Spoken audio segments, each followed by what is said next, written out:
Salam salam outsider, le débrief commence maintenant.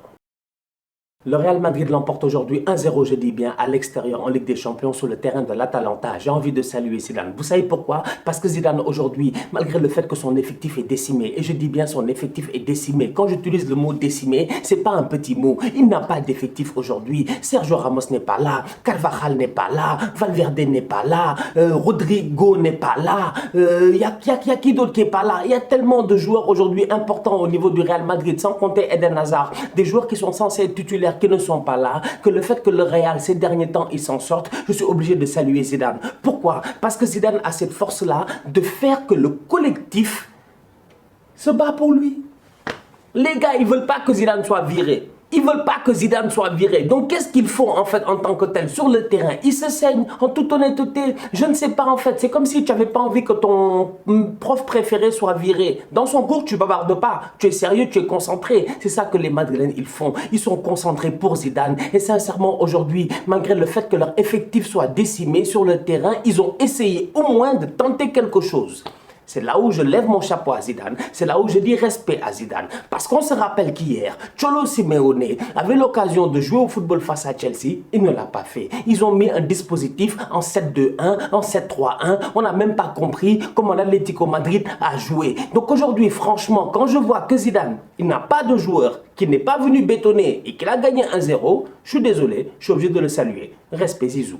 C'était pas une belle soirée pour l'Atalanta. Pourquoi? Parce que l'Atalanta, ils ont manqué de chance aujourd'hui. Même pas on est rentré dans le match 15 minutes de jeu. Frouler prend un carton rouge. À mon humble avis, sincèrement, le rouge, il est sévère. Franchement, à mon humble avis, il est sévère. Cependant, si tu regardes la règle et si effectivement Frouler est le dernier défenseur, il y a anéantissement, je dis bien, d'action de but. Parce que Ferland Mendy, il part en 1 contre 1 face au gardien de but. Donc aujourd'hui, je me dis, le Real qui s'en sort 1-0, ben d'un autre côté quand même, il y a des faits de jeu qu'il ne faut pas enlever. Et parmi ces faits de jeu-là, il y a lequel? Il y a celui qui fait que le Real, après 15 minutes de jeu, ils sont à 10 contre 11. Donc du coup, l'Atalanta, ils sont obligés de défendre. Quelques minutes plus tard, qui se blesse? Duvan Zapata. Donc du coup, l'Atalanta, en termes de poids offensif, ils sont obligés de sortir un joueur. Aujourd'hui, je suis désolé, franchement, les joueurs de l'Atalanta en tant que tels, à mon humble avis, n'ont pas démérité. Ils n'ont pas démérité. Le Real a joué au football. Le Real a tenté de gagner ce match-là. Le Real n'a pas proposé un football superbe, extraordinaire, ni quoi que ce soit. Cependant, comme je dis, avec le nombre de blessés qu'a Zinedine Zidane en ce moment, il ne faut pas s'attendre non plus à un football extraordinaire, léché ou quoi que ce soit. D'ailleurs, Zizou, même quand il n'a pas de blessés, il ne propose pas ce genre de football-là. Donc, ce qui est intéressant en ce moment, c'est que cette équipe-là est en train de bien jouer, est en train de gagner, même malgré le fait que son capitaine n'est pas là, que son buteur Benzema n'est pas là, et etc. Donc, franchement, on va être très très sérieux. L'Atalanta, à mon humble avis, ils perdent 1-0 à 10 contre 11, sans Duvan Zapata en plus. C'est pas un mauvais résultat.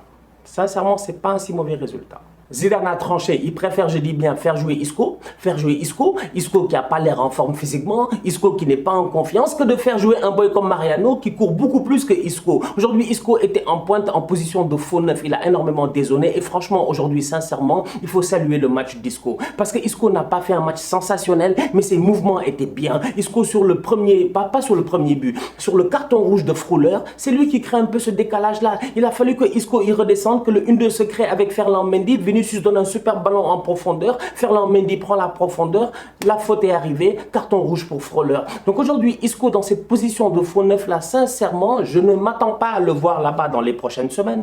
Je ne veux même pas que Isco prenne l'habitude de jouer là-bas, mais aujourd'hui, il a été très utile. Mon problème, il est simple, c'est les deux à côté de Isco. Et parmi les deux qui sont à côté de Isco, il y en a un qui a fait un match correct, c'est Asensio, il y en a un autre qui a fait un match pourri, c'est Vinicius. Vinicius, moi, je comprends pas.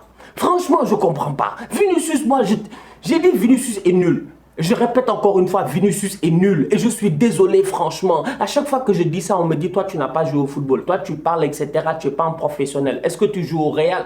J'ai pas besoin de jouer au Real. J'ai pas besoin d'être un professionnel. Je dis bien, j'ai pas besoin aujourd'hui d'être dans le monde du football pour me rendre compte que Vinicius, c'est un tocard quand même. Soyons très, très sérieux. C'est qui l'agent de Vinicius?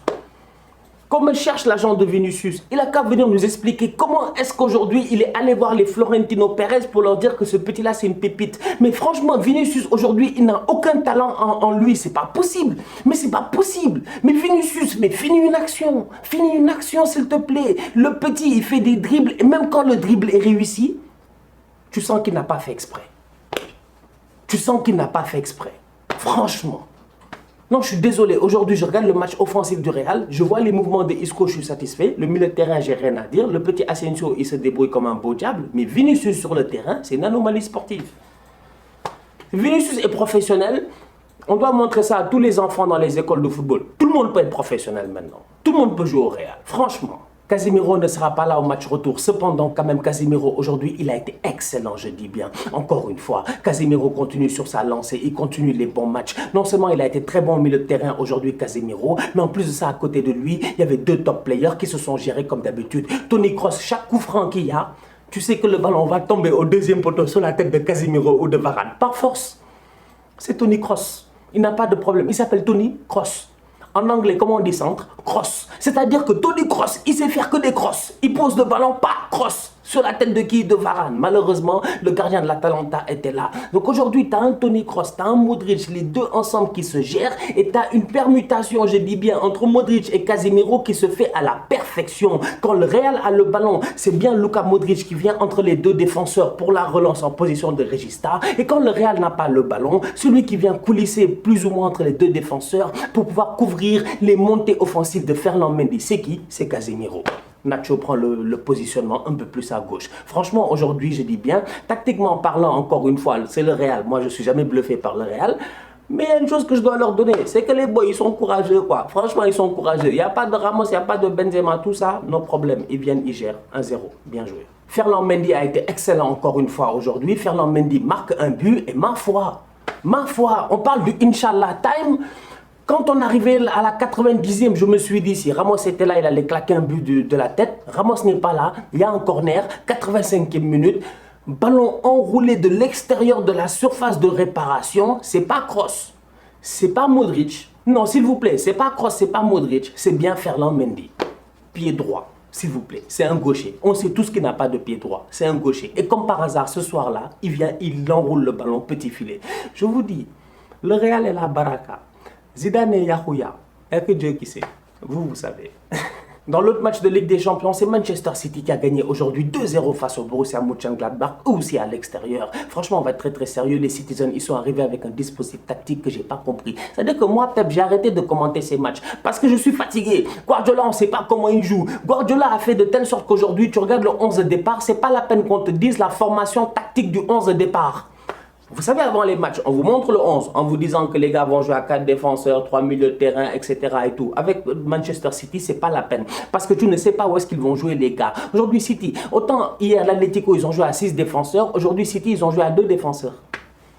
Ils ont joué à 2 défenseurs. Ou presque, ils ont joué à 3 défenseurs. Mais moi, j'ai même pas compris. Il y avait Ruben Dias, incroyable, intouchable. Laporte à côté, incroyable. Intouchable. Après, tu as Cancelo qui est censé être, je dis bien, latéral gauche. Le gars 1, 2, 3, il est au milieu de terrain. Kyle Walker, c'est un délié. Bernardo Silva, c'est un attaquant. Jesus, c'est un deuxième attaquant. Foden, tu ne sais même pas où est-ce qu'il joue. Les boys de City, en fait, c'est-à-dire que tu ne sais pas où est-ce qu'ils jouent, ils passent leur temps à déjouer. 1, 2, 3, c'est incroyable. Le mouvement des joueurs de Manchester City est sensationnel. Kevin De Bruyne n'est pas là, mais qui était là? Joao Cancelo. Cancelo, il est là, pourquoi? Pour les passes décisives et les pré-passes décisives. Franchement, il a été excellent encore une fois aujourd'hui. Cancelo en championnat, on le voit le samedi, latéral droit, il fait des super matchs. En Ligue des Champions, tu le vois, latéral gauche, il fait des super matchs. De temps en temps, tu le vois au milieu de terrain, il fait des super matchs. J'ai dit tout à l'heure sur Twitter qu'à cause de Cancelo, franchement, à un moment donné, on va comprendre l'absurdité d'être là à faire des 11 de l'année. Meilleur latéral de l'année, meilleur milieu de terrain de l'année, meilleur attaquant de l'année. Parce qu'aujourd'hui, on ne sait même plus en fait certains joueurs où est-ce qu'ils jouent. Un boy polyvalent comme Cancelo. Aujourd'hui, tu regardes le match face à Gladbach. À la fin du match, je te demande c'est quoi son positionnement. Tu me dis quoi? Tu me dis quoi? Tu peux regarder son heatmap. Tu peux regarder son heatmap et te dire qu'il a plus été là, qu'il a été là. Mais à un moment donné, Cancelo, on me l'a présenté comme étant un latéral gauche. Tout le match, il a été numéro 10. A donné des ballons en cloche à Bernardo Silva? Non, franchement, aujourd'hui, City gagne 2-0. Chapeau Pep Guardiola. Non, sincèrement, je dis Guardiola, je vous l'avais dit, il est capable de mettre des fraises dans un mafé. Guardiola, en fait, il n'a pas de problème. Il est là pour innover constamment. Et tu sens que les défaites de l'année passée face à Rudy Garcia, Lyon, tout ça, là, ça lui a fait mal. Tout l'été, je sens qu'il était là à regarder les vidéos.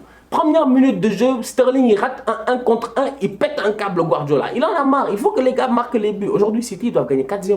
Ils gagnent 2-0.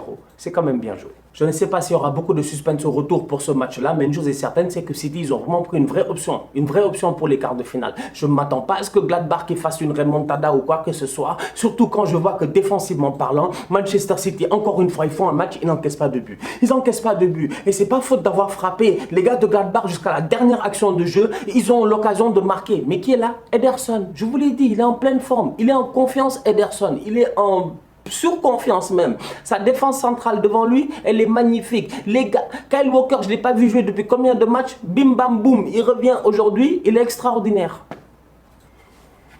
Tu regardes le banc de City, tu es époustouflé. Je te dis, mais c'est incroyable. C'est incroyable. Le banc de City peut battre Gladbach sans aucun problème. Je vous dis. Et c'est Manchester City là m'étonne encore plus quand je vois qu'ils ne jouent pas tous ensemble. C'est Gundogan. Hein? Il était au top. Il est au top en ce moment. Kevin De Bruyne. Ça fait un bon bout de temps qu'on ne l'a pas vu. On l'a vu la dernière fois en championnat, oui. Mais ça fait un bon bout de temps qu'on n'a pas revu notre Kevin De Bruyne, notre 6-8-10. Vous imaginez vraiment si dans un mois et quelques, tout le monde est là et que tout le monde est en forme au même moment, Gundogan au top, Ederson au top, Jazz Stones au top, comment il s'appelle, Cancelo au top, Bernardo, j'en parle même pas. Au début de saison, il faisait le malin. Maintenant, il est excellent, il est sérieux, il est focus, il marque des buts, il est décisif. Franchement, Jesus, il a raté une occasion à un moment donné, on lui en a voulu. Heureusement qu'il se rattrape, il claque son but. Je dis, imaginez que tout le monde est en forme dans cette équipe-là. Pep, il est focus comme jamais. Il a signé un contrat de 3 ans. C'est sa première année de son nouveau contrat. Il veut prendre la première ligue, la Ligue des Champions et tout ce qui s'ensuit. Je dis City, attention à eux. City, moi je ne sais pas pourquoi, mais qui peut battre City en fait? Non, c'est une réflexion comme ça, hein, comme ça. On regarde l'équipe comme ça, on se dit, mais pour les battre, ça va être difficile. La confiance dans laquelle ils sont en ce moment, à suivre. La famille, on se capte très bientôt pour un nouveau débrief. D'ici là, on continue à liker, on continue à partager, on s'abonne, on est ensemble, on reste en santé. Tous outsiders.